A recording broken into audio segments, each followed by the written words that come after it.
கேரளா மாநிலம் வயநாட்டில் அதீத கனமழையின் காரணமாக நிலச்சரிவு ஏற்பட்டு இன்றைக்கு அதிகப்படியான உயிர்களை இழந்திருக்கிறோம்.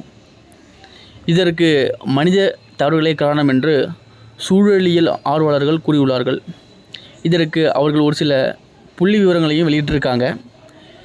இந்திய புவியியல் ஆய்வு நிறுவனம் செய்திருக்கிற ஆய்வின்படி கேரளாவின் 49.7% பகுதிகள் நிலச்சரிவு அபாயம் உள்ளவை எனவும், வயநாடு மாவட்டத்தில் 31.54% பகுதிகள் மிகவும் ஆபத்தான அளவில் நிலச்சரிவு பாதிக்கப்படும் பகுதிகள் எனவும் டெல்லி IIT ஆய்வு செய்து எச்சரித்துள்ளது என்பதையும், வயநாட்டு பகுதி கடந்த 1950க்கும் 2018க்கும் இடைப்பட்ட ஆண்டுகளில் 62% வனப்பரப்பை இழந்துவிட்டது என்றும் இன்னொரு ஆய்வு கூறுகிறது என்பதை நாம் கவனத்தில் கொள்ள வேண்டும் என்பதையும் இப்போது நாம் கவனிக்க வேண்டியவை.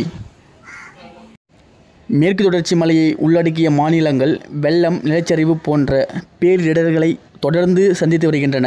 இதை தடுப்பது குறித்து ஆய்வு செய்ய பேராசிரியர் மாதவ் காட்கில் தலைமையில் ஒரு குழுவை அமைத்தது மத்திய அரசு. அந்த குழு விரிவாக ஆய்வு செய்து 2011ஆம் ஆண்டு மத்திய அரசுக்கு அறிக்கை அளித்தது. மேற்கு தொடர்ச்சி மலையை 3 சூழலியல் மண்டலங்களாக பிரிக்க வேண்டும். காட்டு நிலங்களை வேறு பயன்பாடுகளுக்கு மாற்றக்கூடாது. மண் அரிப்பிற்கு அடிப்படை காரணமாக இருக்கும் ஒற்றை பயிர் சாகுபடியை கைவிட வேண்டும்.